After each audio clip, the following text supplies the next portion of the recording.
झालं असं की साहेबांनी माझा मूड खराब नको व्हायला म्हणून तिकडे एक स्कॅम मध्ये आम्ही फसलो। तिला जो पार्ट 2 येणार आहे तुम्हाला ह्या ब्लॉग मध्ये पाहायला भेटेल की आता आपण पुढचे कुठले मंदिर कव्हर करतो आहेत। आणि तर चला माझ्या सोबत हा पूर्ण ब्लॉग तुम्ही नक्की पहा। सो आजचं new day new temples new visit.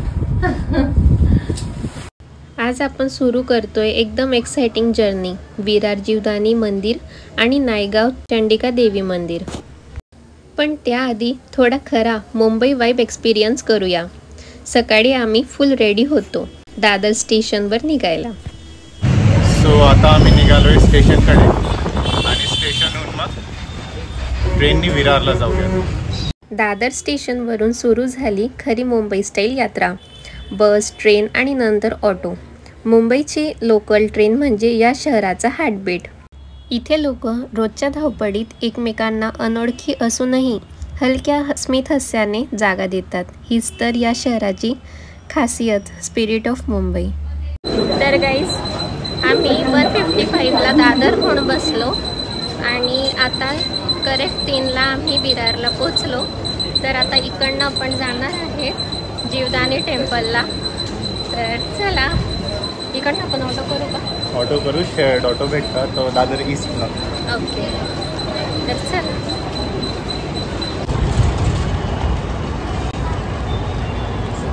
प्रणाली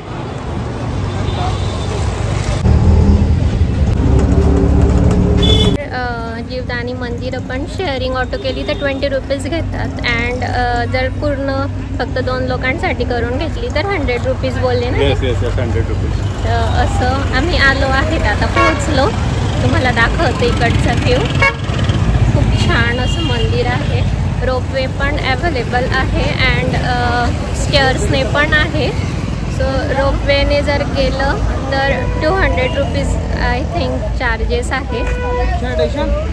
आणि बघू आता रोपवेने आम्ही पण जायचा प्रयत्न करतो। जर चालू असेल तर रोपवेनेच जाऊ, कारण साधारणतः 1400 पायऱ्या आहेत। दुपारची हीट आहे त्याच्यामुळे इतकं चढणं शक्य नाही होणार। सो आम्ही तिकडे रोपवेने जाऊ आणि येताना यायचा व्ह्यू आपण दाखवू। स्टेअर्सने यायचं। यायची पण कॉस्ट तीच असेल ना मे बी। म्हणजे त्याच्यातच असणार 200 मध्येच यायचं आणि पण येताना कसं आहे की येताना इझी पडतं ना, चढणं कधी डिफिकल्ट असतं। त्यामुळे जाताना आपण जाऊया रोपवेनी, कारण साधारणतः 1400 पायऱ्या आहेत। जाऊयात मग आता, दिसतोय समोर मला। थांबा तुम्हाला दाखवते। ह्या बाजूने रोपवेचं आहे।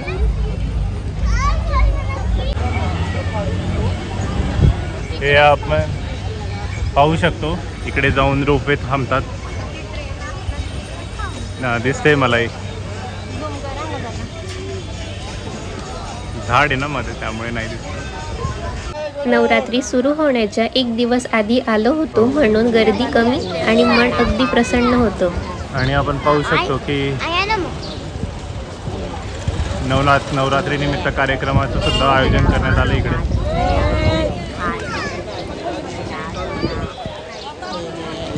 पेनेकेलरकडे जाण्याचा मार्ग।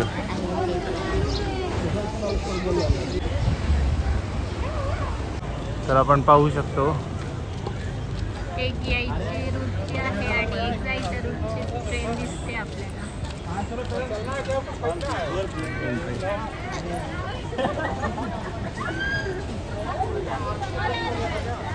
चलो। सो इथे ऑनलाईन पेमेंट करावं लागतं आणि मग इथून आपल्याला वर जायचं। रोपवेचं तिकीट इथून घ्यावं लागतं। तर चला आपण जाऊ। साहेब तुम्हाला दिसत आहेत पुढे गेले ते। बोलली होती की 200 आहे पण ते आता 250 झालं आहे। तर आम्ही दोघांचं तिकीट काढलं हे। आणि इथे कॅश पेमेंट ही तुम्ही करू शकता।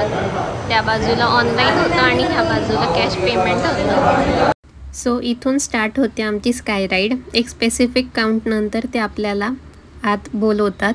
जीवदानी देवी मंदिर हे विरार ईस्ट मधील टेकडीवर वसलेलं प्राचीन मंदिर आहे। इथे देवीचं मूळ स्थान गुहेत आहे आणि आजही अनेक भक्त इथे नवरात्रीत विशेषतः येतात। हीच एकविरा देवीचा एक अवतार मानली जाते. आपल्या महाराष्ट्रामध्ये आदिमाया शक्तीचे 3.5 शक्तिपीठ आहेत आणि त्या 3.5 शक्तिपीठांपैकी मुहुरगडाची रेणुका माता एक पूर्ण शक्तिपीठ मानलं जातं. रेणुका माता म्हणजेच जीवदाणी माता आणि जीवदाणी माता म्हणजेच आई एकविरा माता. तर मित्रांनो, जीवदाणी मातेचं भव्य असं मंदिर विरारच्या परिसरामध्ये आहे. विरार रेल्वे स्टेशनपासून अगदी जवळ आणि जीवदाणी मातेचा डोंगर म्हणजेच सातपुडा पर्वताची रांग आहे आणि या डोंगरावर सुंदर असं मंदिर आहे. आणि आदिमाया शक्ती म्हणजेच जीवदाणी माता की एक भक्तासाठी अशा उंच डोंगरावर देवी कशा प्रकारे आली ज्याची ही कथा आहे.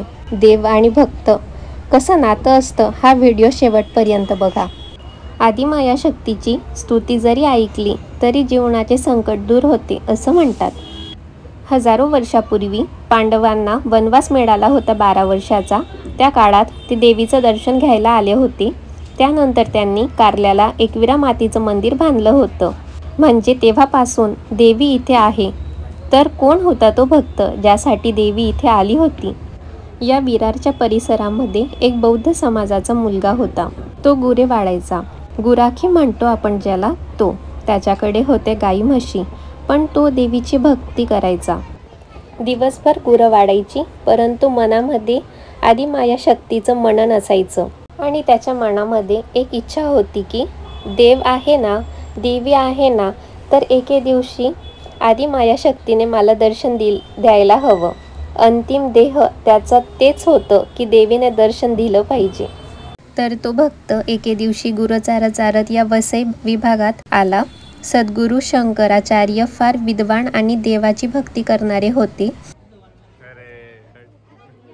आता ट्रेनचा डोअर ओपन झालाय.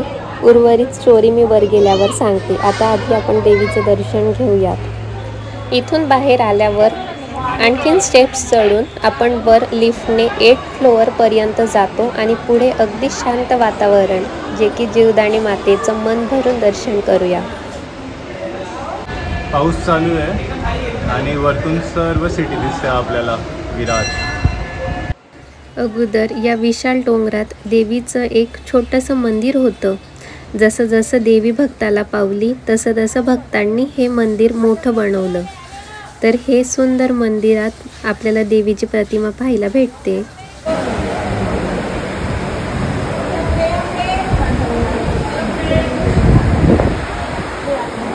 देवीच्या अगदी बाजूलाच कृष्णा गुफा मंदिर आहे. शांत थंड गुहेतलं सुंदर स्थान. दुपारच्या वेळी आणि नवरात्रीच्या जस्ट आधी आल्यामुळे दर्शन इतकं कुठेच भेटत नाही आहे. इतकं छान दर्शन झालं, मी दाखवतो तुम्हाला. थोडं वर चढून आलो तेव्हा समजलं की वर आणखीन स्टेप्स आहेत आणि वर आणखीन लहान लहान मंदिरं आहेत. तिथला व्ह्यू मी तुम्हाला वरून कॅप्चर करून दाखवते. एकदम पॅनोरॉमिक व्ह्यू होता. तर गाईज आम्ही नवरात्रीच्या अगोदर आलेलो आहेत म्हणून इथे सगळी तयारी होते आणि ती गर्दीही नाही आहे. माझ्या मागच्या साईडला तुम्ही बघू शकता. इथे ठिकठिकाणी काही मंदिरं आहेत आणि ह्या बाजूलाही मंदिर आहे. सो आम्ही तिकडे जवळ जाऊ आणि तुम्हाला दाखवू. पाऊसही फार येतोय आणि खूप सुंदर असा व्ह्यू आहे. तर गाईज मला काकर खूप आवडतं. काकर मीन्स हे जे पॉपकॉर्न असतं ना त्यातलं काही पार्ट फुटलेला असतो आणि काही नाही फुटलेला असतो, तर असं मला आवडतं. तर मी पॉपकॉर्न घेतले आणि सर साहेबांनी विचारलं त्या माणसाला की तुम्ही देणार का, तर नाही म्हणत होता तो की नाही देत असं. आणि माहिती नाही जसं पार्ट फर्स्टमध्ये तुम्हाला बघायला भेटेल भेळवाला काकाने मला भेळ फ्री देऊन दिली, तर तोही मला असंच द्यायला आला फ्रीमध्ये. तर ते पण माहिती नाही कसं काय असं म्हणतात. म्हणून मी सांगतो तू लॉटरी तिकीट घेणं सुरू करून द्या आता. आणि आता बघा हा कॉईन घेतलेला आणि तो तिकडे चिपकवतात. तर बघू ज्याची विश कंप्लीट होणार असते तर त्याचा कॉईन चिपकतो असं सांगतात. तर चला आपण पण ट्राय करू.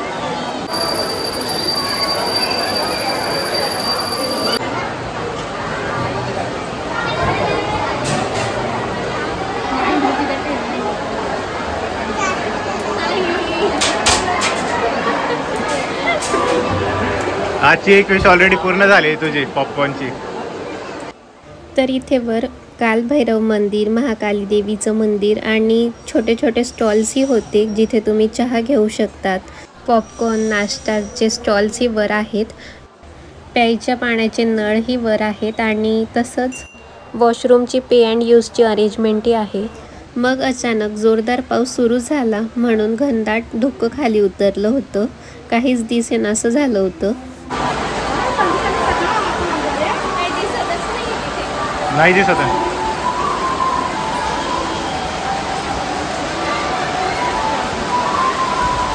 तर फ्रेंड्स, माझा असा विचार होता की आपल्याला स्टेअर्सने जाऊन आणि तुम्हाला पूर्णपणे तो व्ह्यू कॅप्चर करून दाखवायचा, पण इतका पाऊस आहे धुवाधार तर काही दिसतच नाही आहे. पूर्ण फॉग होऊन गेलेलं आहे. काही दिसतच नाही आहे आपल्याला. काय झाडं आहेत का डोंगर वगैरे काहीच. तर आम्ही तो प्लॅन कॅन्सल केला आणि तिकीट जे आपलं काढलेलं आहे सो आम्ही त्याच्यानेच जाऊ रिटर्न. चला, तर आपण आपल्या कथेवर परत येऊ. तो त्या गुरूंकडे गेला आणि म्हणाला की मला देवीचं दर्शन घ्यायचंय. तेव्हा त्यांनी सांगितलं की या डोंगरावर जा, तुला देवीचं दर्शन नक्की मिळणार. तर त्या गुरूंच्या शब्दावर विश्वास ठेवून दुसऱ्याच दिवशी तो डोंगरावर गेला आणि त्याला एक सुंदर गाय दिसली. ती गायीचा मालक कुठं दिसत नव्हता, पण त्याला एक सुंदर स्त्री दिसली. तो समजून गेला आणि तो तिच्या मागे धावू लागला. तेव्हा देवीने तिच्या तेजस्वी स्वरूपात त्या भक्ताला दर्शन दिले आणि म्हणाली की तू एवढ्या दिवसापासून माझ्या गायी सांभाळतो आहे, तर तुला मी याच्या बदल्यात काहीतरी देईल. असं बोलून देवी गुप्त झाली आणि देवीने त्याच्या सर्व मनोकामना पूर्ण केल्या. 2 लहान मुली माझ्या मागे लागल्या होत्या की दीदी मेहंदी काढून घ्या, 2 रुपयाला मेहंदी आहे. मला दया आली आणि मी म्हणाली की मी साहेबांच्या मागे लागली आणि म्हणाली की मला मेहंदी काढायची आहे, तर मला प्लीज काढून द्या. तर मी ही मेहंदी काढते आहे. व्हिडिओ लास्टपर्यंत बघा गाईज. मी या स्कॅममध्ये फसली कारण की काही लोक बजेट घेऊन गेलेले असतात, तर त्यांनी प्लीज हे टाळायचं किंवा त्यांच्याकडे बार्गेन व्यवस्थित करायचं अगोदर. तर बघा लास्टपर्यंत व्हिडिओ.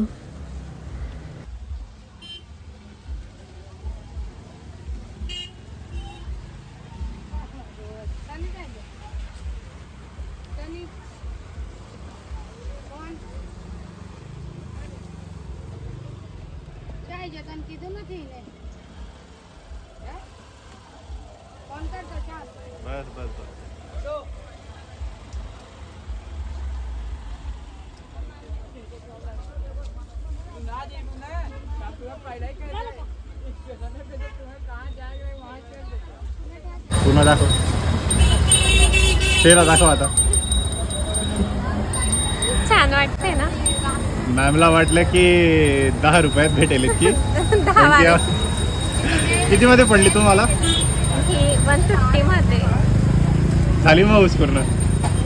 चालतं आता. चला, तर गाईज आम्ही विरार भरून आता नायगाव आलो आहे. इथे चंडिका मातेचं मंदिर आहे, तर आता आपण त्याचं दर्शन घेऊ. पण मागच्या साईडला तुम्ही बघू शकता किती हेवी पाऊस होतोय. तर बघू आता इकडनं आम्हाला कसं जायला मिळतं ते. चला,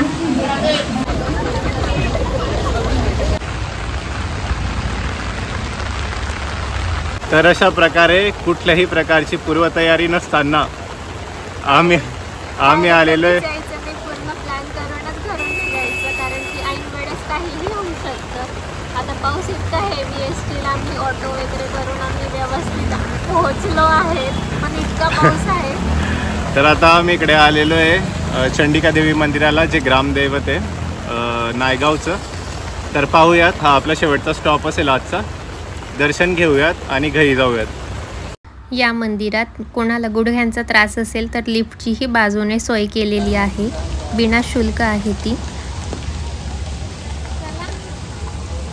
मॅडमचं मेहंदी धुणं चालू आहे, आपण पाहू शकतात. होतोय मला मेहंदी काढायची हौस होती. मॅडमला मी नाही सांगत होतो काढू नका, पण त्यांनी काही माझा सल्ला ऐकला नाही आणि आता एचीनेसमुळे चाललंय.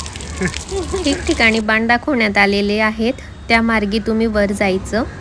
चंडिका देवी मंदिर नायगाव. हे स्थानिक भक्तांसाठी अतिशय पूजनीय आहे. नवरात्रीच्या काळात येथे विशेष उत्सव साजरी होतात. पावसातही मंदिरातली शांतता, सुंदर डेकोरेशन आणि देवीचं शक्तिरूप मन अगदी भरून गेलं.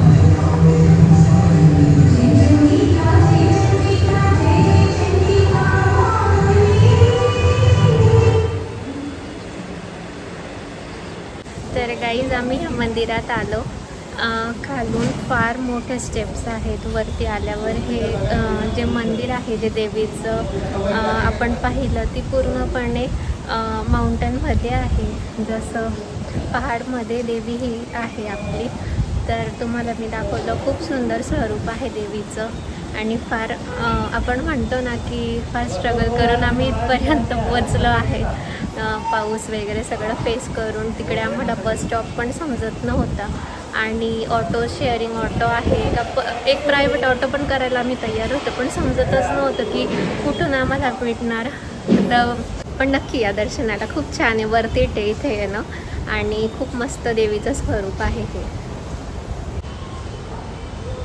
तर अशा रीतीने आज आमचा जो प्रोग्राम होता टेम्पल व्हिजिटचा तो पूर्ण झाला. एक तर तसा आम्ही ठरवून केलेला होता, पण हा एक अनायसेस घडून आला. पण मी रिकमेंड करेल की जर आपल्याला चंडिका देवी माहीत नसेल नायगावमध्ये, जूचंद्र गावाची ग्रामदेवी ती, तर नक्की व्हिजिट द्या. अगदी वेगळ्या प्रकारचं मंदिर आपल्याला पाहायला मिळेल. म्हणजे ओके अगदी वेगळ्या प्रकारचं मंदिर आपल्याला पाहायला मिळेल. आणि so that's it for today. Thank you so much. आता ब्लॉग आपण इथेच एंड करू. आता आम्ही डायरेक्ट ट्रेन घेऊ इकडनं नायगाववरून आणि जाऊ परत. तसंच आपल्याला स्टेशनवर जायचं आणि इकडनं आम्ही दादरला पोहोचू. तर bye bye. Thank you. Thanks for watching. आणि तुम्हाला आपला ब्लॉग आवडला असेल तर नक्की लाईक, शेअर आणि सबस्क्राईब करायला विसरू नका. आणि आपला पार्ट 3 येणारच आहे. Bye bye.